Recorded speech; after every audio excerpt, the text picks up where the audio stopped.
The day my family disowned me. Hey everyone, this is Ryan. I'm 30 years old, living in a small town about 40 minutes from Seattle. Every morning, I have my coffee, check the weather, and drive less than 10 minutes to work. I co-founded a tech company focused on sustainable energy. Most people, even my family, don't really get what I do. They still think I'm just fixing machines, which I don't mind. I've never felt the need to over-explain. When someone asks about my family, my parents or my sister Jessica, I just offer a slight smile. It's been a while since we talked, I say, and that's it. I'm not hiding anything, but there's no point in rehashing the past. I haven't spoken to them in over 2 years. No calls, no texts, no holidays, no birthdays, nothing. Just a quiet stretch, like our connection was cut and no one tried to mend it. I used to believe family was everything, but 2 years ago, on my mom's birthday, that all changed. The Uninvitation. 3 weeks before her birthday, I'd booked a trip and taken time off work. The plan was simple. Head home early, stay a few days, and help with preparations, just like every other year. Nothing out of the ordinary. I just wanted to let them know I was coming. I called my mom, but my dad answered. "I'll be home 2 days early," I said casually.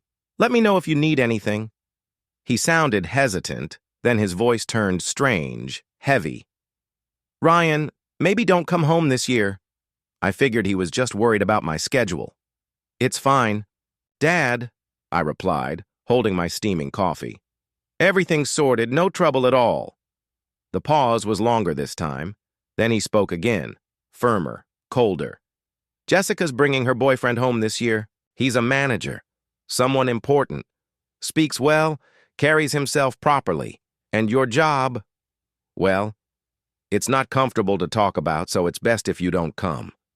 Heat rushed from my neck to my face. My heart pounded, and I gripped my mug tighter. "What the hell did you just say?" I blurted out, my voice anything but calm. "Are you seriously saying that to me?" He didn't argue, take it back, or soften his words. Instead, he responded plainly, sharply, "You coming home would just embarrass the whole family. If you insist on coming, don't call me your father." Then, he hung up. The revelation. I put the phone down, my palm shaking and sweaty. The apartment was silent, no TV, no footsteps, just me, staring into space, as if I'd been yanked from my own life. His words echoed. "You coming home would just embarrass the whole family. If you still insist on coming back, don't call me your father." For a moment I wondered if I'd misheard, but no. Every word, every tone was icy, solid as stone. No slip of the tongue, no room for hope. I clenched my jaw, my throat tightening. Then memories flooded back. For over 2 years, I had quietly paid all their bills, electricity, water, internet. Nobody ever mentioned it. And now they were calling me the family's shame? My hands still slightly trembled, but my mind began to clear. I grabbed my phone, opened my banking app, and scrolled through my transaction history. I just wanted to see how much I'd spent on them. Power, water, internet, nearly $400 a month, automatically deducted, without fail, for 2 straight years. I scrolled to the very bottom. Total amount spent, $9,142.17. I stared at that number, not in shock, but because something inside me had settled. Not grief, not even fury, just an empty space, nearly $10,000. And now they called me the family's shame.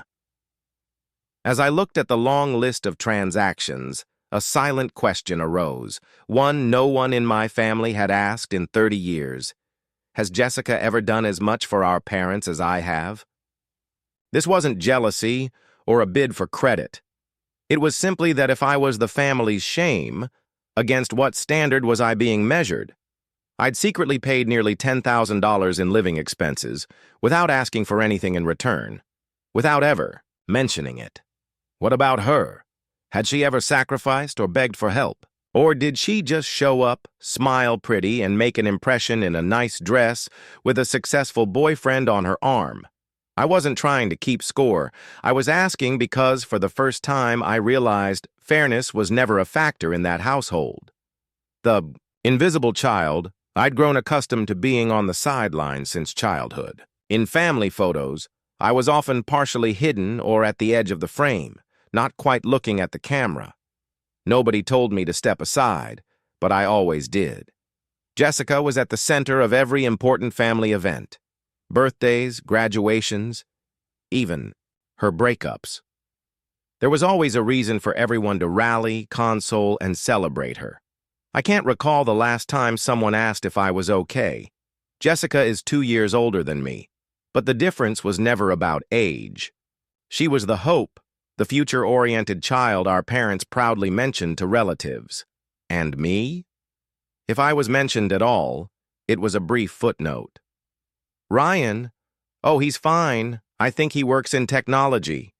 I used to believe that if I worked hard, enough, stayed out of trouble, and quietly handled everything, they'd eventually see me. But they didn't. It turns out, when you're used to being invisible, nobody notices when you leave. The silent change I started covering my parents' utility. Costs, electricity, water, and internet almost 2 years ago. My mom called first, and that's how it began. That day, she complained about the rising cost of living, how bills had unexpectedly increased, and how their retirement income wasn't enough. Then, gently and hesitantly, she said, "If you could help us even a little, it would mean a lot." I agreed. I thought it would just be a few months until things settled. But the months that followed were exactly the same. No one mentioned stopping, and there was no backup plan. Every now and then I'd ask, "Is Jessica helping out at all, Mom?" She'd always evade. Sometimes she'd say, "Just help us this month. Your sister will pitch in next time." Other times, "Your sister's covering Dad's medical stuff. That's not easy either." I heard those lines so many times I could recite them by heart, and I just smiled and let it go every time because I knew none of it was true. So I kept sending the money, nearly $400 a month, reliably and quietly without complaint. Nobody mentioned it. It wasn't that I didn't care, I just felt it was the right thing to do. I used to think if I was quiet and responsible enough, they would notice. But today, after everything, they look at me and say, "I'm the family shame." Drawing. The line after a while, everything around me was silent. I just sat there paralyzed on the couch, my phone still in hand. I wasn't angry or heartbroken anymore. There was only one clear emotion in my chest, something like, "That's enough." I opened my banking app, scrolled to the automatic payments section where I had set up monthly transfers for my parents' power, water, and internet. One by one, I tapped on each and canceled them without hesitation. I did it calmly, not for revenge, but to protect the one thing I still had a semblance of: self-esteem. The only thing they hadn't taken from me. About a week later, I got the first text from my mom in her usual soothing tone. No mention of what had happened, no apology. I just got a notice that the internet bill is due. Can you take care of it?" I read the message, looked at the screen for a moment, and put the phone down without responding. Not to make a statement, but because after everything, the first thing they thought to say was a request to pay a bill. There was no, "Are you okay?" or even a simple, "Can we talk?" So I remained silent. And that silence, to me, said everything. 2 weeks later, my father called. The phone rang a few times before stopping. I didn't answer. A few minutes later, he left a voicemail. His tone was sharp and impatient, as usual. "The power company called. This month's bill hasn't been paid. What's going on?" No worry. No mention of what he'd said the day I called about Mom's birthday. I listened to the message, turned off the screen, and placed the phone face down on the table. And just like that, I remained silent until my mother's birthday. The Birthday Showdown. My mother's birthday was about 3 weeks after my father told me not to come home. The party went on as usual. Her favorite roasted chicken, cake from her favorite bakery. A few close relatives gathered around the dinner table. Everything meticulously planned and executed, except for me. That afternoon, precisely at 4:00 p.m., I was sitting in my living room with a cup of coffee that had long since gone cold when my phone chimed. It was my mother calling. I stared at her name on the screen for a few seconds before putting the phone down. I didn't answer. Didn't even think twice. My dad called a few minutes later, followed by Jessica. 3 calls in less than 10 minutes. I let them all go. No curiosity, no urge to respond. I stayed where I was, leaning lightly against the back of the chair, my gaze fixed on the fogged-up glass. The sky outside was a drab gray. No rain, but cold in that silent, creeping way that suggests winter has just brushed against your threshold. The messages started arriving about 10 minutes later. Mom was first. Ryan, the power has been turned off. The entire house is dark. Please pay the bill. I picked up the phone and read her message in silence. No anger or surprise, just a calm emptiness creeping through my chest, the kind you get when you've spent years caring for a family and you're the only one left to bear the burden. Then my father. No water, we can't cook. Handle it now. Followed by Jessica. Internet's down. Guests are arriving. Please fix this urgently. I looked at the clock. 5:12 p.m. I remembered clearly. I canceled all automatic payments exactly 3 weeks ago, immediately after my father told me that if I insisted on coming home, I should never call him Dad again. And now, in the midst of the birthday party they'd instructed me not to attend, everything began to shut down. Power, water, and the internet. Each one vanished just when they needed it most. I didn't text back or call. I didn't feel the need to explain. I just sat there, carefully rotating the cold coffee cup in my hands, my eyes still fixed on the window, as if seeing past all I could see. And in that moment, I realized they weren't calling because they missed me. They were calling because there was no one left to shoulder their weight. The unexpected reveal around 6:00 p.m., my phone started buzzing again, non-stop this time. But it wasn't my parents or Jessica anymore. It was the relatives who only visit on holidays, but feel entitled to pass judgment. Messages came in waves. Some called me disrespectful. One openly remarked, "You embarrassed your mother in front of the whole family." Another, more subtle but just as devastating, said, "Your sister was right. People like you shouldn't show up on a happy day." I read through each message without responding. Not because quiet implied agreement, but because I'd grown tired of explaining myself to people who always chose the louder crowd over what was right. I was about to put down the phone when the screen lit up again. Aunt Lauren was the only family member who still trusted me. She was video calling via an ancient app only she and I still used, because we were the only ones who cared enough to look each other in the eyes when it counted. I paused for a bit, before answering on the second ring. The first thing I saw was her face, somewhat obscured by the yellow kitchen light behind her, a place I knew like the back of my hand. Every crack in the wall, every noisy cabinet. But tonight, the room felt different. There were clinks of silverware, uneasy laughs, and random small conversations in the background. She looked at me through the screen, her eyes warm and troubled. "You're not going to pay for it, Ryan?" Her tone was light, as if trying to understand. I peered into her eyes, and when I finally spoke, my tone was slow, as if I was unearthing something I'd buried for too long. "You know, Auntie, Dad told me not to come." I swallowed hard. He said if I still insisted on showing up, I shouldn't call him my father anymore. She became quiet, her eyes shifting as if studying the room. Behind her, right then, the call devolved into mayhem. I could hear my mother's voice through the noise. "Tell him I'm ashamed of him! On this day of all days! How could he do this?" My father said sharply and loudly, "It's not that serious. It's just paying a few bills. What kind of man gets petty over money?" Another voice, I think my uncle. "Poor Jessica having to deal with a brother like that." Footsteps approached the camera. Jessica appeared behind Aunt Lauren, arms folded, lips twisted with annoyance. He even picked up the call. "Mom's been crying all day. Does he even care? Seriously, no shame at all." I didn't say anything. I just watched. Silent, as if it were the only way to defend myself. I just let them talk. Just as I was ready to end the call, another face appeared on the left side of the screen. A young man with perfectly combed hair and a dark suit. He stared at me with confusion, then smiled hesitantly. "Hey, boss," he replied, his voice somewhat scratchy, as if he wasn't sure if the words belonged in this situation.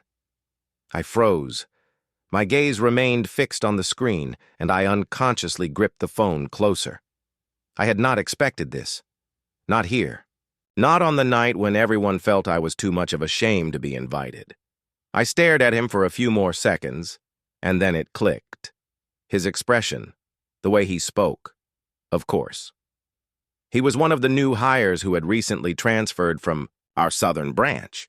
We'd exchanged a few emails, and he'd sent me 2 reports, but I had no idea he was Jessica's boyfriend, the one everyone was trying to impress.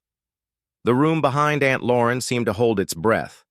I noticed her look over her shoulder, and the kitchen erupted in frantic commotion. Then someone quietly said, "Wait, what did he just call Ryan?" Another voice, confused. "Boss? Does that mean Ryan is Jessica's boyfriend's boss?" The whispers grew like a rising wave, overlapping and uneasy. And me? I just kept looking at the screen. No nod, no denial. I was simply waiting to see where it went. And right then, the young man stood up straighter, looked past the camera to the others in the room, and spoke plainly. "In case you didn't know, I work at Pacific TerraTech. Mr. Ryan is one of the company's co-founders." His remarks were crisp and clear, loud enough to cut through the clatter of dishes and murmuring, and the room fell into an unusual quiet. It's not awkward, simply stunned. I still didn't say anything. I pressed my lips together and gave a soft nod of confirmation. He returned his gaze to the camera, eyes wide, and I said calmly, evenly, as if the words had been waiting for him, "Hope your big introduction goes perfectly." Then I hung up. Clarity and closure. That night, I slept soundly. No tossing and turning. No jolting up in the dark with old questions replaying through my mind. For the first time in years, I felt light. Not from satisfaction, but because they finally recognized who I was.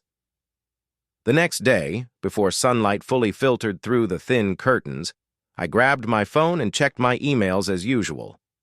A few meeting reminders, some accounting comments, and then I noticed a name I didn't recognize in the from field. Hudson Kane. I opened the email. The first line struck me immediately. "I'm sorry. I didn't know you were Jessica's brother. I've always respected you at the company." I arched an eyebrow, leaned into the pillow, and continued reading. Hudson wrote that he had been truly astonished to discover the family link between me and Jessica. And then, without sidestepping or softening it, he stated, "I didn't expect her to be like that. I'll be ending this relationship. Thank you for not putting me on the spot before everyone." I laid the phone on my chest and closed my eyes briefly. It took me a few minutes to reopen the inbox and begin typing my response, slowly, clearly, and without embellishment. "Hudson, that's your matter. I don't expect anyone to make decisions, to stay in my good graces. Think carefully before you do anything. And for the record, I don't bring family into the workplace." I pressed send. No more thought, no lingering emotion. For me, that was sufficient. Some things, once clarified, I don't require anything else. The last offer, around 10:00 a.m., while I was wrapping up a meeting with department heads, my phone rang in my pocket. I pulled it out and saw the name, Jessica, my sister. I stared at it for a few seconds before hitting decline.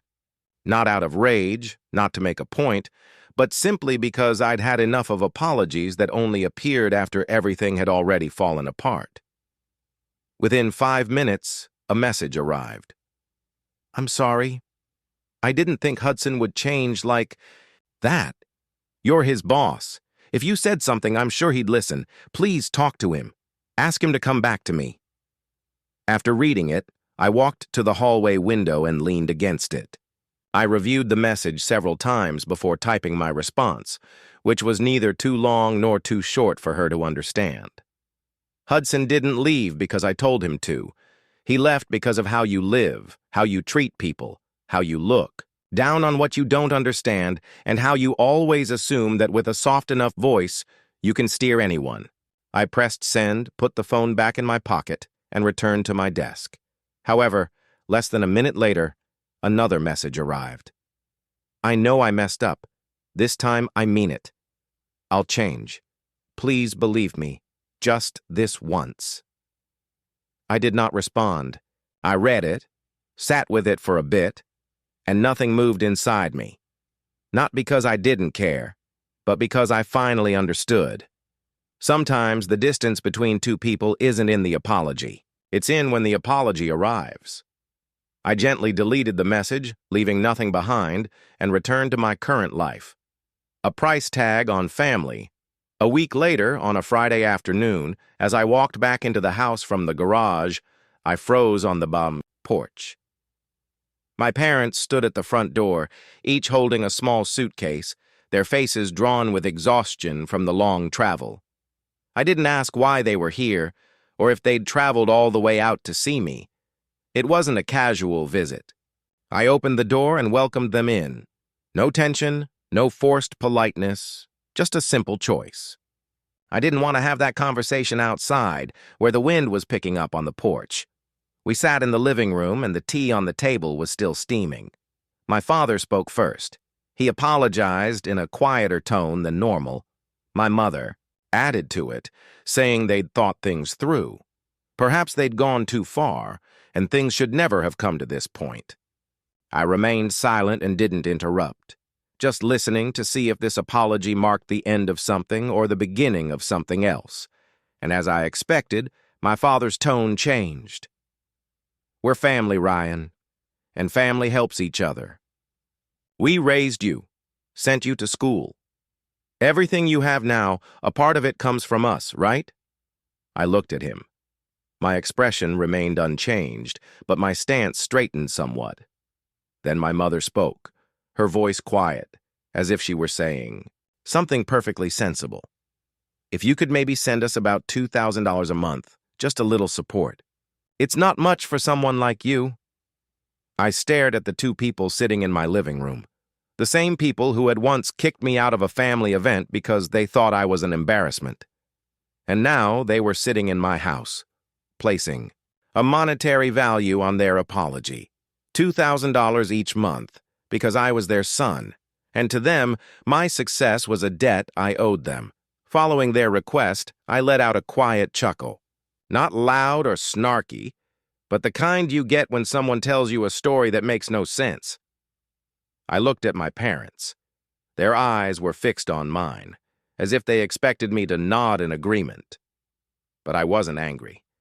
I'd come too far to be bothered by stuff like this.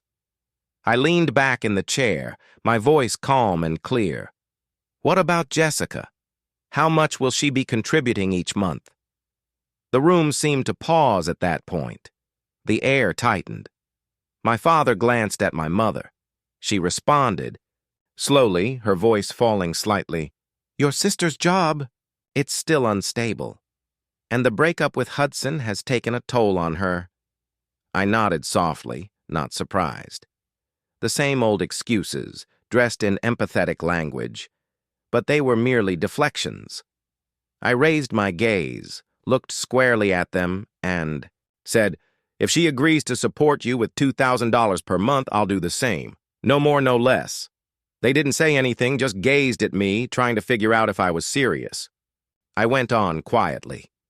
Or, if you want me to carry the full amount, I'll need something in writing. A legal agreement confirming that after you both pass, the house will belong to me in full. I sat still after that. No pressure, no further explanation.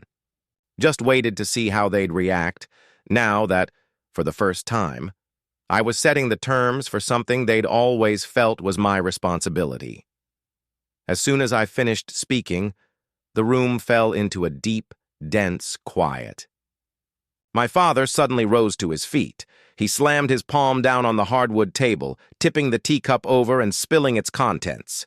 His shout echoed around the room, his chest rising and falling in fury.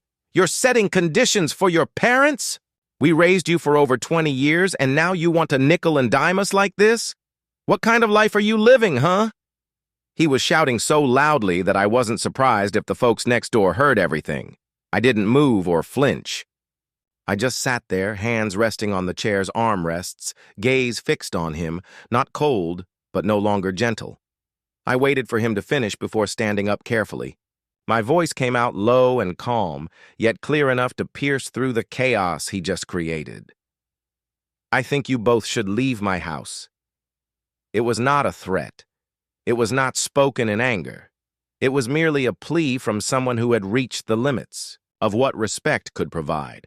No one said anything else.